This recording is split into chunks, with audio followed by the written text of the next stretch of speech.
isa kanatti aanee jiru daqiiqaa muraasa booddeedha kan nuyi jalqabnu. Kanaaf mata duree bal'aa qabaachuu hin dandeenye. Garuu mata dureedhuma ganamaa jalqabneedha kan nuyi itti fufnu. Ganamaa waa'ee mootummaa Waaqayyoo barannee turre.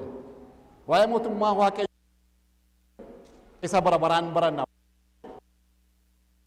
Mata duree jalqabnu. Kanaaf mootummaa Waaqayyoo ganamaa jalqabne sana haala galfaan amma yeroon keenya nuuf eeyyametti itti fufna jechuudha. Yeroon kun yeroo nyaata nyaatanii dadhabuu dandeessu. Garuu fuula keessan irraa wanti dubbifamu dadhabbii miti. Maqaan Gooftaa galateeffamu. Ijoollee isaa kan jabeesse Waaqa kan dammaqse Waaqa waan ta'eef ammas Waaqa galateeffadha. Maayinni mootummaa Waaqayyoo jennee mootummaan badhaasaa gara fuulduraa warra isaaf amanii fi hamma dhumaatti amantii ishee kana naa qaba. Mootummaan Waaqayyoo maayinni inni badhaasa ijoollee isaati amantiitti hamma dhumaatti jabaatanii dhaabatanii fi kan kennan mootummaa Waaqayyooti. Mootummaan Waaqayyoo badhaasa aniif isin eeggadudha. Badhaasi kun nun darbu. Ameen. Badhaasi kun nuuf qophaa'ee jira. Waaqayyoo kanaaf ilma isaa erge. Biyya lafaa hundumaa fayyisuudhaaf. Mootummaan kun kan isaanii ta'a. Mootummaan dhufanii darban kufanii ka'an mootummaan Waaqayyoo inni dhufu sun garuu mootummaa hin kufneef mootummaa hin dabarre kan bara baraati.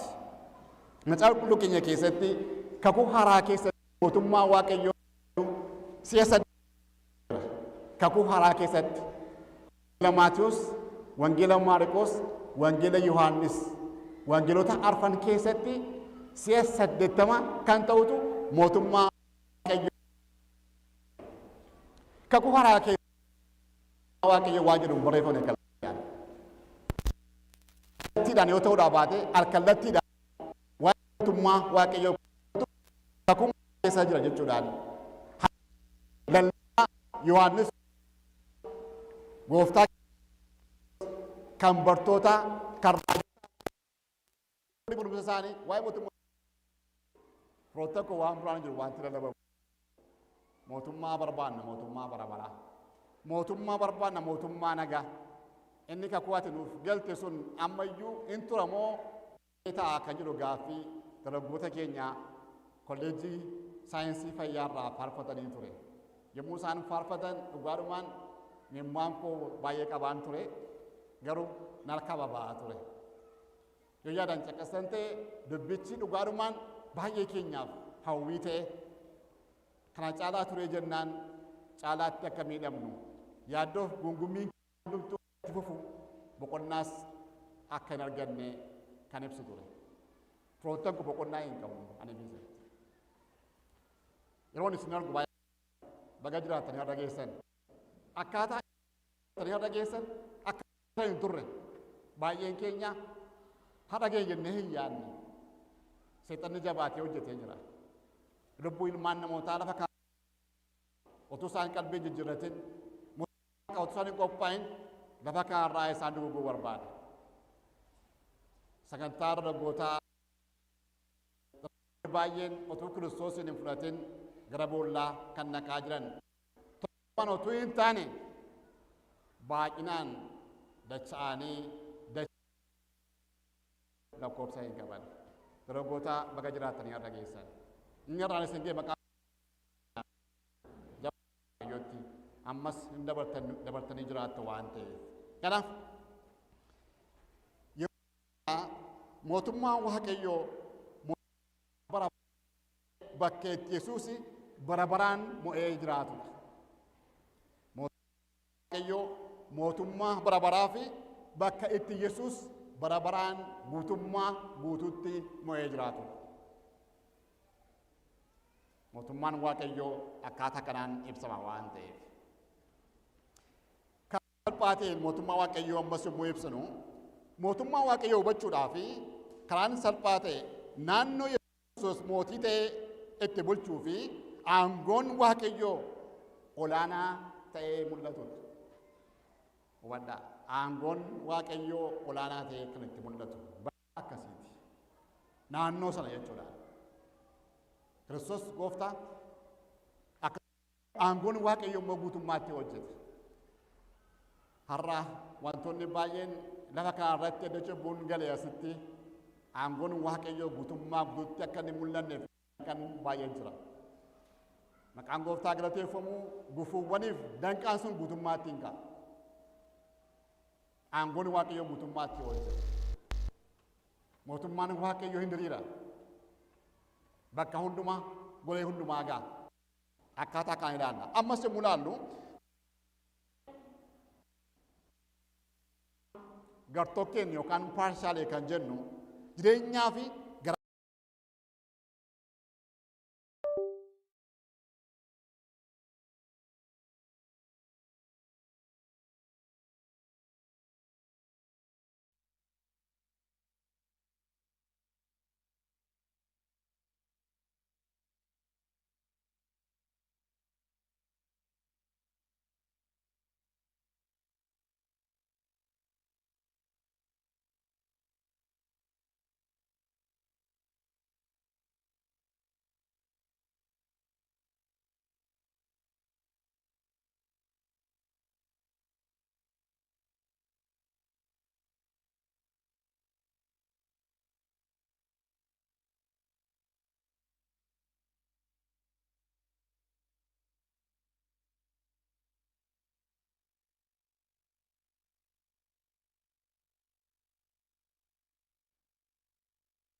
mootummaa gaarii goone mootummaa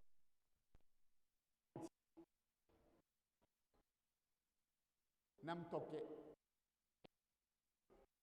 fedhii mootummaan waaqayyoo diimokiraasii miti. Mootummaan waaqayyoo teokiraasii miti. Waliin taanee seeraan baamu.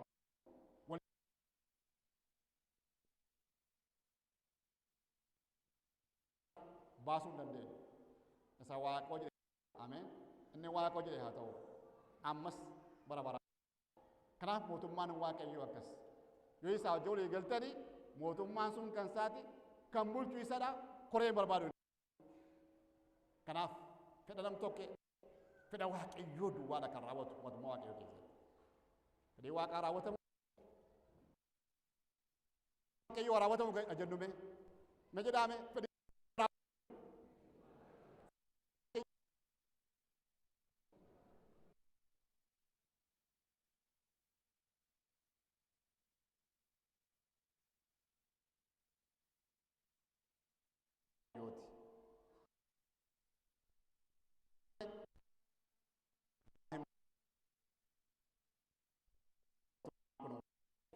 kana nuufta.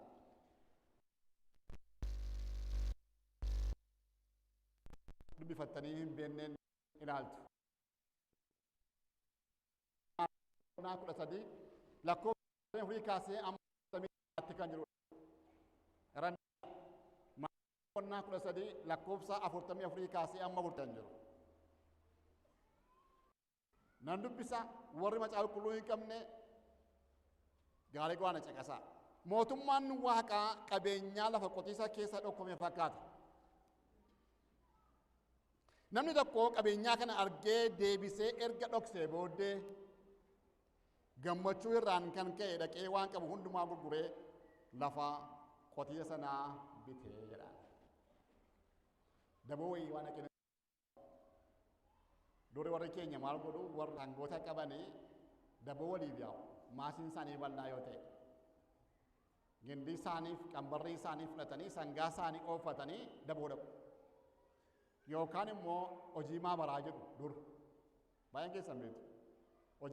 Maasii kana keessatti argattaniirtu amantii keessanii mootummaa waaqayyoo keessa akka jiru hubattaniirtu. Yoo gaaffiin keessan eeyyee ta'e waan qabdan keessaa maal fa'aa gurgurtan bitachuudhaaf. Kan keessan akka ta'uu fi maal gurgurtan? Kiristaanummaan waa gurguruu barbaada. Akkaataa amma jirutti roota keenya jalqabaa sanaan mootummaa waaqayyoo argachuu hin dandeenyu. Gara dirree kanaa yommuu dhufnee jennu wanta waaqayyoof hin taane wanta hin barbaachifne hedduu dhiisuu qabna. Qabeenyaa dhokataa albuuda isinitti himaa wanti sun albuuda baay'ee minyaa namoonni amma haasa'u merkurii ta'uu danda'a. Kan namichi kun argate karameellaatti boorraa kan hafe birrii keessan hin fudhatan. Baay'een keenya karameellaa xuxxuunna waan guddaa dhiifne qabeenyaa guddaa dhiifne cubbuun waan mi'ooftu wayii fakkaatti. Amalli waaqayyoof hin taane namatti minyaa. Sin gaafadha galgala kana isa malee jiraachuu hin danda'u kan jettu sun isaan jiraachuu hin dandeessu. Namoonni baay'een dhugaatii jaallatan dhugaatii dhiibnaan jiraachuu hin danda'an. Kanaaf dhugaatii dhiisuu mannaa mootummaa waaqayyoo dhabu. Hamma karameellaa kana hin geenye nummoo hamma mucaa wallaaltuu kana hin geenye yoo taane mana waaqayyoo keessatti sagalee waaqayyoo dhageenye qabeenyaa guddaa kana wallaalle anaaf isiniif wayyo. Dargaggoonni baay'een isaanii wanta hiikaa hin qabne hamma karameellaa kana hin geenye isa albuuda bara baraa ta'e sana dhabu. Dargaggoota maalan kee akka karameellaatti yeroo hundumaa kan tuttuutu. Sarraa kan hin fagaanne atirraa kan hin fagaanne. Abbootii maal rakkinni keessa mana keessa kan jiru isin keessa kan jiru maalidha inni? Waaqayyo si gaafataa jira dargana kana. Anis isin walitti yaane galma guddaa kana keessatti akkaataa kanaan dhufnee yoo galle qophee sirrii ta'e qabaachuudhaan yoo baanne kisaaraa guddaa keessa seenaa jira jechuudhaan. Kanaaf itti fufee akkana jedha mootummaan waaqaa ammas naggaadee callee babba'eessaaf barbaadu fakkaata. Naggaadichi callee gati jabeessaa argannaan dhaqee waan qabu hundumaa gurguree callee sana bitatti jedha maqaan gooftaa galateeffamu. Waan gaarii waan guddaa qabnu nama salphaa miti waan taane jechuudhaan. Kanaaf waan qabnu hundumaa gurguruun anaaf isiniif hin ta'a. Wanta kana fakkaatu wanta ilaalluu qabna. Seenaa kana irratti hundoofnee gaaffii isin gaafadhu. Namichi inni maasicha keessatti albuuda argate suni itti gammadee jedhaan. obboleessa koo obboleettii koo sin gaafadhaa waaree booddee kana amantii gooftaan siif kennetti gammachuu guutuu qabda. Baay'een namoota haaraa waldaa keessa taa'u. Maasaan garuuna waldaa keessatti haaraa keessatti gammadu. Baay'een namoota gaddaa waldaa keessa taa'u. Waldaa keessatti gammannaan keessatti boqonnaan jira. Baay'een namoota waldaa keessa taa'anii ka'uura baasu. Halkaniif guyyaan kee waldaan keessa teessu kana ta'ee jennaan eessa ati kanatti boqonnaa itti argattu. Baay'een namoota lallabdootti gammadan. Baay'een namoota warra faarfannaa faarfatutti gammadan. Baay'een namoota akkaataa waldaan itti jirtutti gammadan. Baay'een namoota ijaarsa waldaatti gammadan. Baay'een namoota baay'ina waldaatti gammadan. Baay'een namoota raggoota qajeeltootti waaqayyoof hojjetanitti gammadan. Baay'een namoota lallaba beessatee lallabaa biraa dhiyaatutti gammadan. Waaqayyoon waa gargaaru. Maanni wanta gammachuu hundumaa daandii isaa hundumaa cufee gaddaan keessa keenya guute gara mootummaa waaqayyoo dhufte. Sin gaafadha har'a maqaa gooftaatiin waldaa kiristaanaa keessa teessee garaan kee hin gaddin. Ameen. Waldaa kiristaanaa keessa ta'anii kiristaanaa ta'anii garaa ijoollee waaqayyootti gadda kan gashu maqaa gooftaa Yesuus Kiristoosiin irraa arguu ta'u. Maal gammachuu dhabnaan kiristaanummaan hiikkaansa. Maal boqonnaa dhabnaan kiristaanummaan hiikkaansa. Faarfannaa keenya irraanfadhe yeroo hundumaayyuu gammachuu dhugaan si bira qofaatti argama. Ilaalee deebi'ee nagaatti namaaf laattu kan biyya lafaarraan adda qabeenya irdiisa bituu danda'e. Inni kan biraan maal jedha?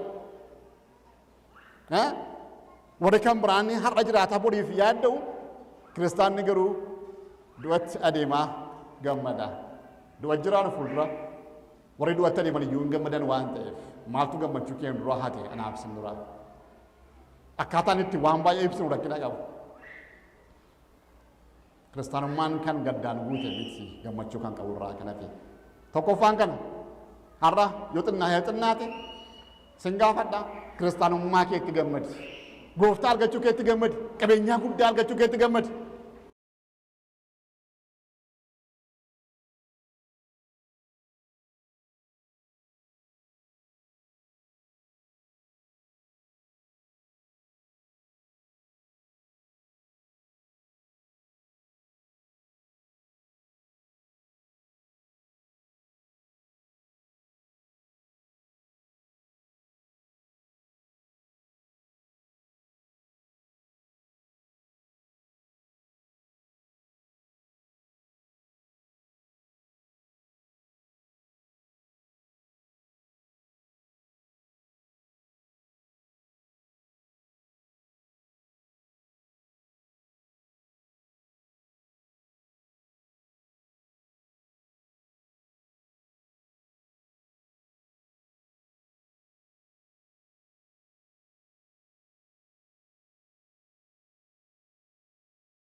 Kanaaf amma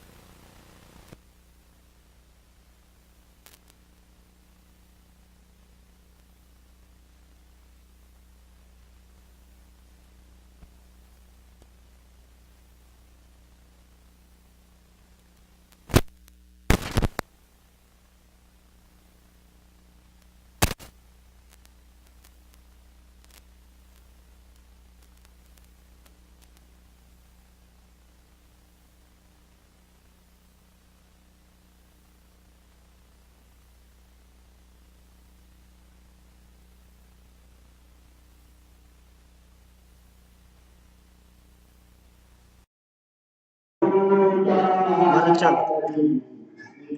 Yes.